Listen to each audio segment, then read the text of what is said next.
You are no longer asked for your opinion, no longer holding your children the way you once did. You are still alive, but no longer seen. If the years of your sacrifice are slowly being forgotten, then you are not alone. Stay here, because what you are about to hear may be the very words your heart has been waiting for all these years. Have you ever given your whole life to your children, only to wake up one day and realize you've disappeared from the life of the very one you once saved? If you're living in silence, feeling forgotten, or treated as a burden, then this message is for you. This is not a complaint. This is the truth, and maybe the first step toward your freedom. You don't need an apology to forgive. You don't need recognition to know you once loved the right way.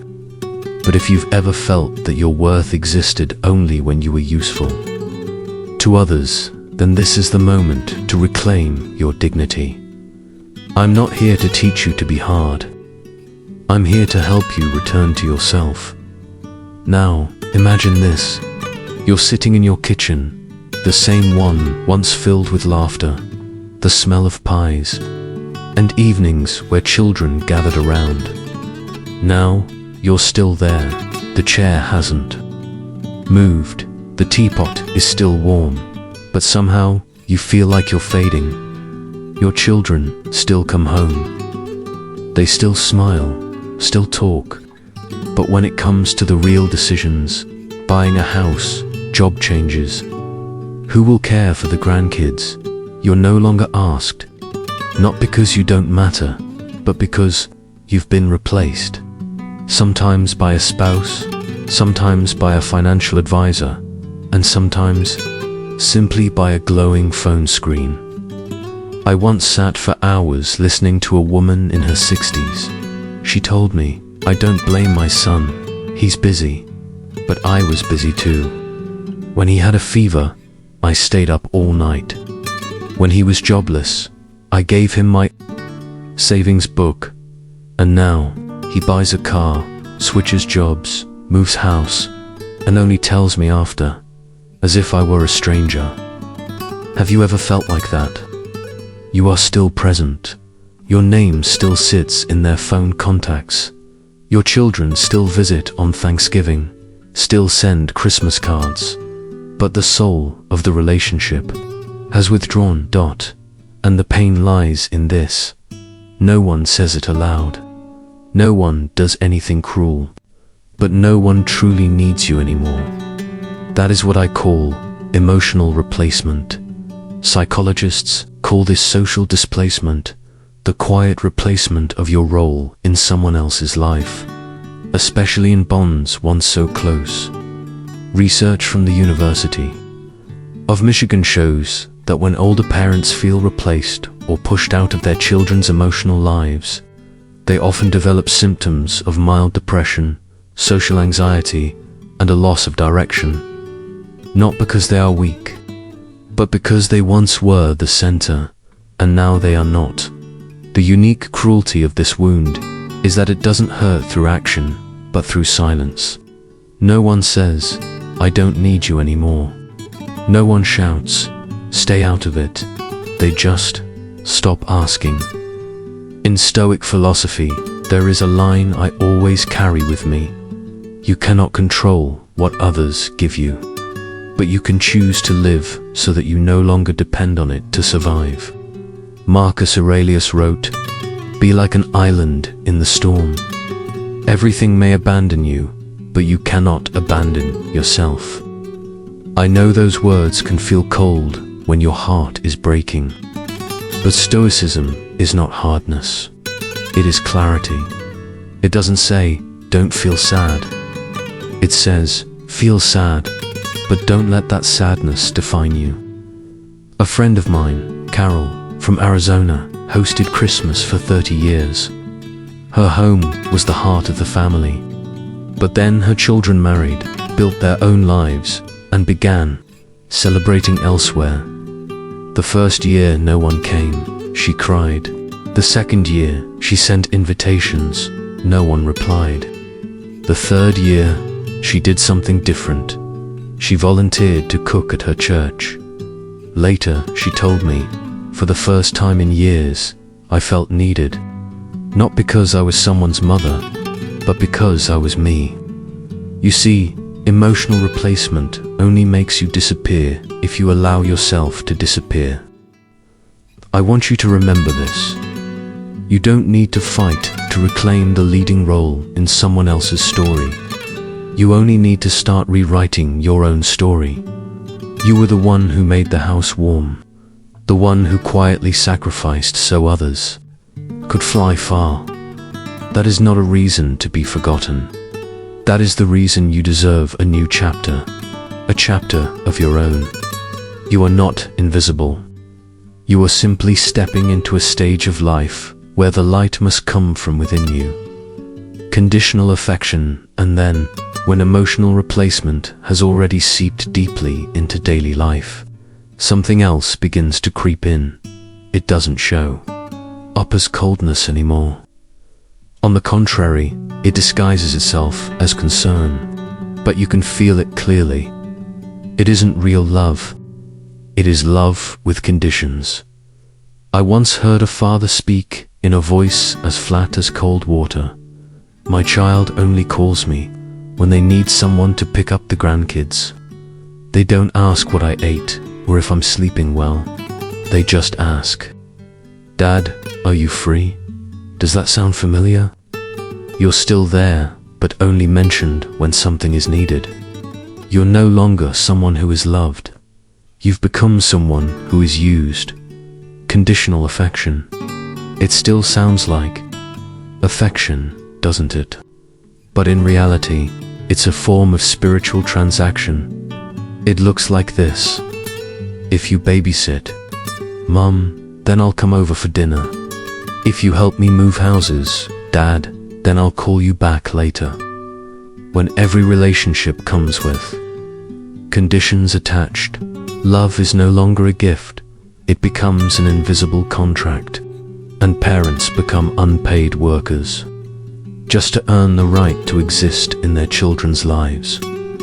Stoic philosophy does not condemn giving. In fact, we encourage it. But there is one unshakable principle. Give, not to be loved, but because you already have enough love within you, and you will not trade yourself away. Conditional affection weakens self-respect in the most subtle ways. Psychology calls this emotional bargaining, when someone feels they only deserve to be loved if they remain useful, and that can make you lose yourself. I remember an elderly woman in her 70s, living in California. She had spent years caring for her daughter's twin children, almost full-time. One day, exhausted, she refused to babysit just for one day. The result, her daughter went silent for 2 weeks. No calls, no questions. The woman told me, her voice trembling.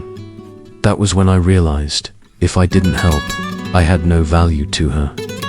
Do you see it? When you become a tool of utility, affection turns into power, not connection. This is when you must ask yourself, am I loving, or am I just trying to be kept around? True love doesn't need conditions. Not because you pick up the grandkids. Not because you transfer money. You deserve to be loved, simply because you have given love unconditionally all these years. Epictetus, one of the great Stoic philosophers, once wrote, "When you live for recognition, you have already lost your freedom." Obligated affection is a silent chain. But Stoicism teaches this. You can choose to live differently, to live with dignity, even when someone no longer sees value in you. 3. When you become the one blamed for everything, when affection has turned into obligation, when you must be useful in order to be loved. The next stage, sadly, is something I have witnessed in far too many older parents. They become the scapegoat, which means every dissatisfaction in their children's lives gets directed back at them. A 60-80-year-old woman My patient once said to me through tears, they told me I was too controlling. That's why they don't know what to do with their life. They told me I worried too much. That's why they became depressed. And sometimes they said they wished I had never given birth to them. That day, I sat in silence in my office. There is no medicine that can heal a sentence like that. Have you ever heard something similar? I am not saying that we, as parents, are free of mistakes. Who among us hasn't done wrong at times? But there is a fragile boundary between responsibility and imposed guilt. Many people, your age, and even myself, live as if we are serving a life sentence. Not from a court, but from the very child we once held, protected, and sacrificed our lives for. Psychology calls this projection blame shifting. When someone cannot face their own mistakes, they need a place to unload their guilt. And the easiest target: parents, the ones who will not fight back harshly, the ones who always love unconditionally, and the ones who have been there from the very beginning. Many children grow up carrying unprocessed anger. They rush to find a culprit for their wounds, and sometimes your name becomes the one they call. Stoic philosophy does not tell you to deny your mistakes, but it emphasizes this truth: no one is the cause of everything. Marcus Aurelius once said, "We are not the sole source of another person's happiness or misery. Each of us carries our own part." If your child is hurting, you can share. You can empathize, but you do not have to destroy your self-worth in order to atone for what you cannot control. I once advised a father who had been cut off by his son, don't wait for forgiveness in order to live. Forgive yourself first. And something remarkable happened. Not only did he begin to sleep better, but he also started journaling every day, recording what he had once tried so hard to do right. Not to justify himself, but to look back at his life with fairness. You were not perfect, but you tried, and that is something worth acknowledging, not burying. If someone only sees you through the lens of what they lack, that is their burden to work through, not yours to carry. So if today you find yourself living as though you must apologize for your entire life, I want you to pause, take a breath, and whisper to yourself, I was not perfect, but I was good enough not to deserve blame forever. Because the truth is, you do not need to be forgiven in order to live. You deserve to live, even if no one is willing to understand you yet. For abandoned, yet still called upon, the betrayal of functional abandonment. And do you know what often happens after the blame? You are no longer loved as before, yet strangely, you were still mentioned, but only when needed.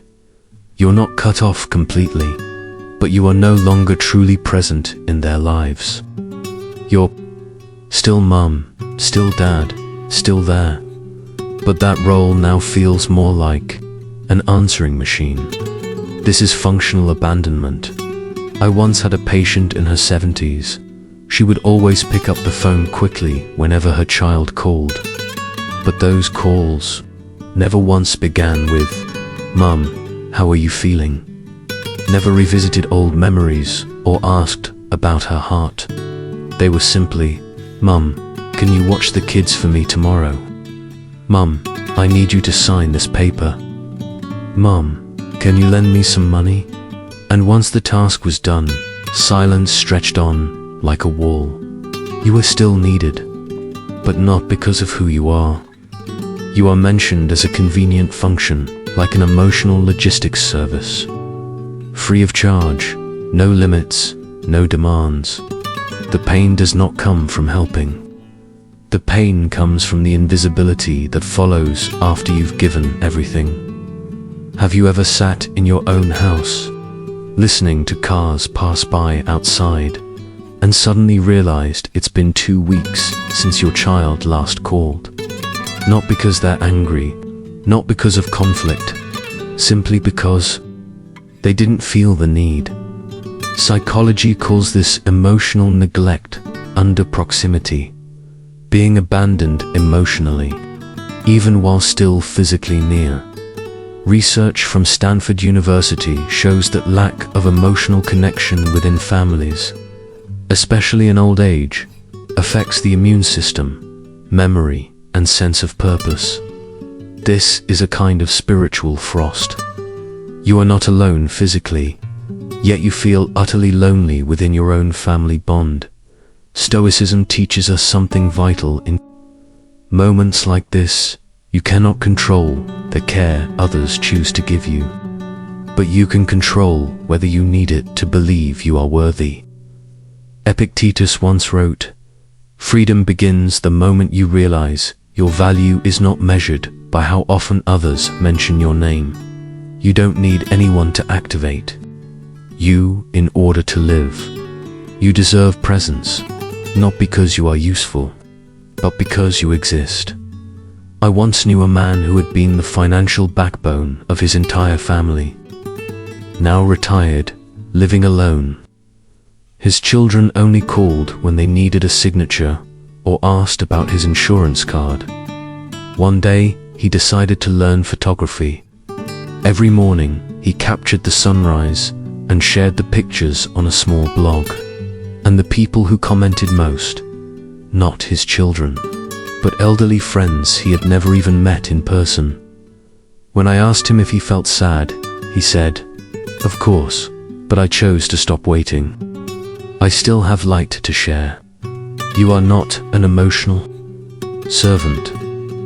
You are a human being with memory, with feelings, with stories, with a soul still alive. Do not allow yourself to exist only in a contact list, like a backup option. 5. When the shame didn't begin with you, the burden of inherited shame. You've been treated as a function, after your voice is only acknowledged when it's convenient. The deeper pain is when you begin to believe, maybe, I don't deserve more than this. Not because anyone said it aloud, but because of the shame you've carried for so long, until you began to believe it belonged to you. I call this inherited shame. I once spoke with a widow in her 70s, living alone in a small apartment. Her daughter, successful, busy, and occasionally sending gifts through delivery services. But one day, in anger, the daughter said, "You should never have given birth to me if you couldn't provide me a better life." That sentence cut like a knife. No blood, only tears. And the elderly woman wept as she told me, "What did I do so wrong, that I must spend my whole life apologizing for being poor?" Inherited shame is the feeling that you are a burden, the cause of your children's unhappiness. Even though you sacrificed, even though you tried, they still see it as not enough. And then you begin to believe it too. You look back at the past, digging through every decision, asking again and again, what should I have done differently back then? If only I could have given my child a better childhood. But you forget this. Sometimes what your children feel is not the truth. It is unresolved pain projected back onto you. Psychology calls this emotional projection rooted in entitlement. Stoic philosophy says it plainly, do not carry a burden you did not create. Seneca once wrote, "We suffer more in imagination than in reality." You do not need to live in a state of apology simply because you were not perfect. Number 1 is perfect, but your imperfections are not crimes.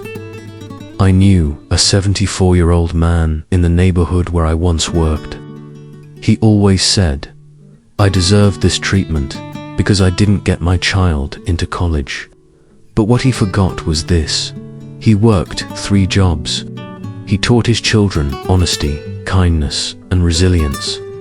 Those are life values, lessons no university can teach. If today you are living like a silent offender, if you've ever shed tears because of harsh words from the very child you once held in your arms, I want you to remember this.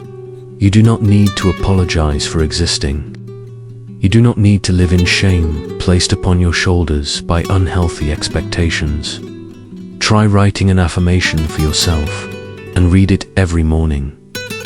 I was not perfect, but I loved and I tried, and that is enough.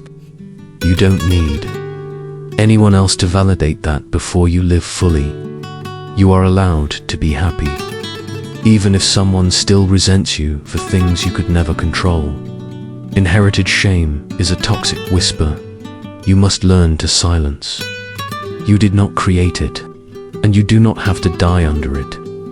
Instead, live with self-respect, with clarity, and with light from within, because you still have something to give, not apologies, but presence. 6. When love no longer feels like love. The weight of conditional affection when you've carried inherited shame for too long. When you live as though you must make up for the shortcomings others have placed upon you, then sometimes even love is no longer a place of comfort. It becomes something else. Conditional, no longer natural, no longer free, no longer a safe home to return to. Let me ask you this honestly. Have you ever felt that if you didn't agree with your children, if you didn't comply, you would be met with silence, coldness, or withdrawn affection? A mother in one of my support groups once said, "I know my child loves me, but only when I agree with them. The moment I object, they turn cold. Weeks go by without a call. It's heartbreaking, but that is not love. That is an emotional contract. Conditional love is when affection is used as a reward, not as genuine presence. It sounds like this: if you support me, Mum, I'll come visit. If you stop bringing up the past, Dad, I'll call more often. If you lend me money this time, I promise I'll come by. And if you refuse, they withdraw their affection. No words spoken, but you feel it deeply. You are no longer loved. Stoicism does not tell you to stop loving. On the contrary, it teaches you to love with clarity. Epictetus once wrote, "If love is something you must buy with submission, then it is no longer love, it is bondage. You were not born to be loved only when you do it right. You were born worthy of love simply because you are you." I once knew an elderly man in Texas. Every month, he sent money to his daughter to help her raise her 2 children. But one day, he told her he needed to keep some for his health insurance. The answer he received: "Then I can't call you every week like before. I have to focus on my own life." He wasn't angry, but he stayed silent for 6 months afterward. Not out of pride, but because he finally understood the love he had been receiving was not love at all. It was a service contract. If you must buy back attention with money, compliance, or silence, then you are no longer father or mother. You've been reduced to a hired worker for a place in someone's heart. You can love unconditionally, but you are not required to accept conditional love. Try rewriting the statement in your mind from, "I will do this so my child won't leave me," to, "I will keep loving, but not at the cost of losing myself." That is not rebellion. That is reclaiming your value with awareness. 7. When silence becomes the answer, the quiet contempt. And then, after all of it, the conditions, the demands, the blame, there comes a moment when you realize they say nothing at all. No criticism, no praise, no questions, only silence. Silence so deep that you can hear your own heart whisper, "Am I no longer important?" I want you to picture this. You're sitting on the same old sofa. In front of you is a framed family photo. You remember when your child was little, those days when you came home late from work, cooked while exhausted, yet still forced yourself to read them a bedtime story. And now, your child lives just a few miles away, but it feels as if they're on another planet. Silent contempt doesn't come from a slap or a harsh word. It comes from being overlooked. No arguments, no shouting, just the slow disappearance of care. Your child still lives, still succeeds, still goes to work, but you are no longer an essential part of their story. Stoic philosophy looks this: truth straight in the eye. Marcus Aurelius once wrote, "To be ignored can sometimes wound more deeply than to be attacked. For at least in attack, we are still acknowledged as existing." Indifference, when it comes from the very person you once raised, once loved, doesn't just make you lonely. It makes you question your worth. I once met a man living alone in Oregon. Every morning he brewed 2 cups of coffee, one for himself and one for the son who hadn't called in 5 years. I asked him, "Why do you still set out the second cup?"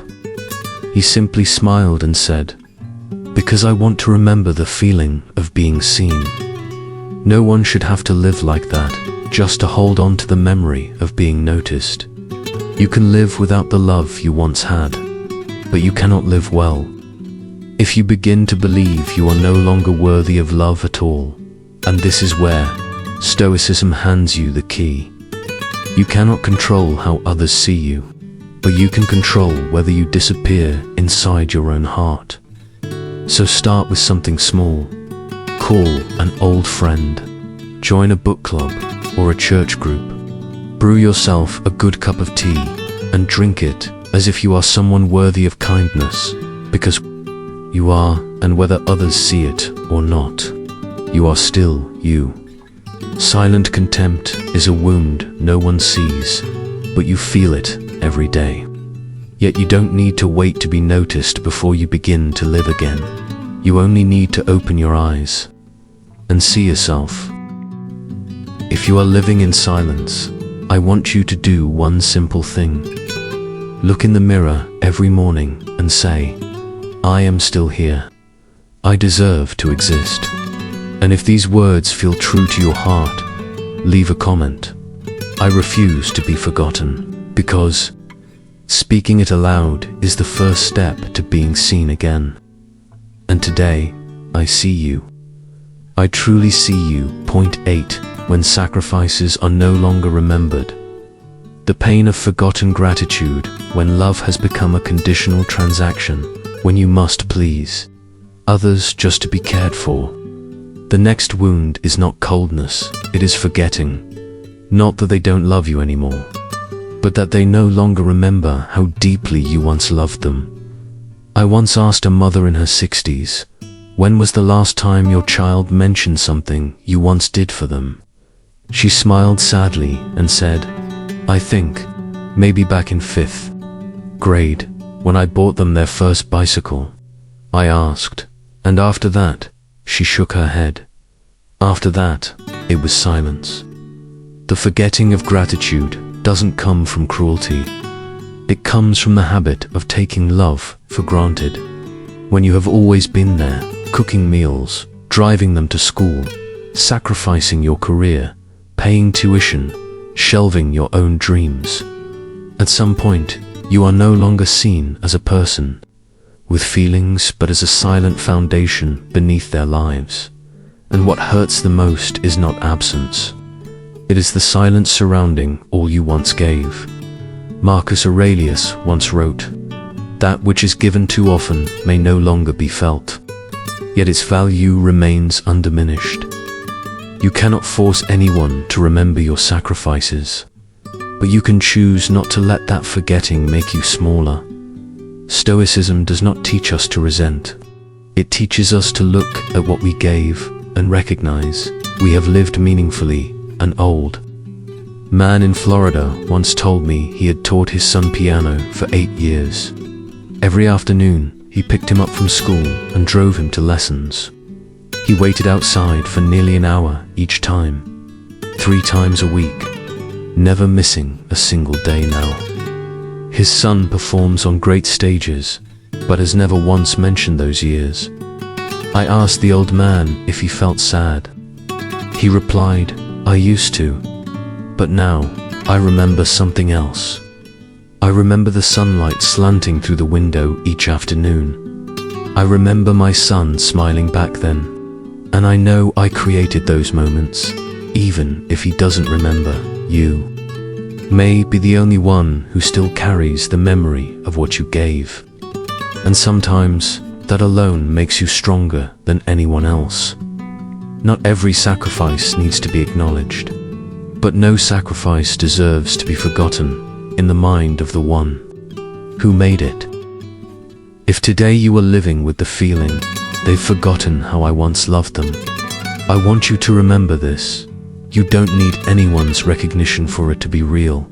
You were there, you loved, you saved others simply by your presence. And that is an unerasable part of their history, even if they no longer remember. You can begin a new habit. Write down 3 things you once did for someone, not for thanks, not for recognition, but to remind yourself that you once created something good. And if no one remembers, whisper to yourself, "I remember." And that is enough. 9. Freedom does not come from others. The final liberation, and then, after everything, after you have loved, sacrificed, been forgotten, overlooked, blamed, and bound by conditions, a strange moment arrives. No one brings it to you. No one gives it. No one opens the door. You step out on your own. It is the moment you choose to reclaim yourself. I want you to ask yourself, how many years have I lived just to be recognized? How many things have I done just to be called a good father, a good mother? How long have I forgotten myself? And if your answer is too long, then you are not alone. So many people, just like you, have spent their entire lives in the hands of others, hoping they will see me, they will be grateful, they will love me again. But now, you no longer need to wait for that, because freedom does not come from others, it comes from you. Stoic philosophy does not teach us to be unfeeling. It teaches us to place our hearts in the right place. Marcus Aurelius once said, "The one who is truly free is not the one who cannot be hurt, but the one who does not need permission to heal." And today, I want you to become that person. I once knew an elderly woman in Montana. All her life, she cared for 3 children. None of them called regularly birthdays, silence, Thanksgiving. A short text message. One day, she wrote a note and stuck it on her mirror. I was here, I mattered, and I still do. From that day, she began taking watercolor classes, writing her memoirs, and planting a small garden behind her house. She no longer waited for anyone to come. She came back to herself. When I asked her, "Do you feel sad that your children haven't changed?" She smiled and said, "I don't live anymore to be remembered. I live so that I won't forget myself." You have lived so long for others. Today, I invite you to live for yourself. This doesn't mean you stop loving. It simply means you stop trading love for existence. You stop apologizing for still being here. You stop trying to be chosen again in a story you yourself once wrote. True freedom is not the absence of responsibility. Freedom is knowing you have given, you have loved well, and you don't need anyone's validation to know you are enough. You don't need to wait for an apology. You are the forgiveness. You don't need to be seen. You are the light. And if you're still listening now, I just want to say this: you have returned, not in someone else's eyes, but in your own heart. If you've stayed until the very end, it means you've been brave enough to face the truths that so many of us avoid our entire lives. These wounds don't bleed, but they ache, they linger, and they leave hollow spaces in the heart. Maybe you've lived too long in silence, in endurance, in the hope that one day they will understand. But today, you don't have to wait anymore. You deserve to be seen. You deserve to be loved. You deserve to be respected. Not because you are perfect, but because you have loved with everything you had. If there is one thing I hope you carry with you after this video, it is this: you don't need to apologize for existing. You don't need to live for recognition. You only need to live, to be yourself, whole, awake, and dignified. If this video touched you, leave a comment. I am still here. I choose to live with dignity. And if you know someone silently carrying invisible wounds, share this with them. Don't let them believe they are walking through this alone. Thank you for spending this time here, not just to listen, but to truly see yourself again. I'll see you in the next video, where we continue exploring truth, self-respect, and healing. I am your companion on this journey, not to speak for you, but to remind you, you are enough, and you still have so much left to live for.